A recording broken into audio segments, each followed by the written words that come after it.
In this video, I'm going to show you how to get emojis on your Windows 11 laptop using an easy keyboard shortcut. Whether you want to add fun emojis to your messages, emails, or social posts, this quick tip will help.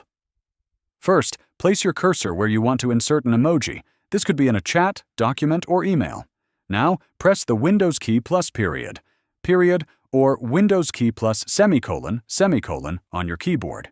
This will open the emoji panel right on your screen. Browse through different emoji categories by clicking the icons at the bottom, or use the search bar at the top to find a specific emoji quickly.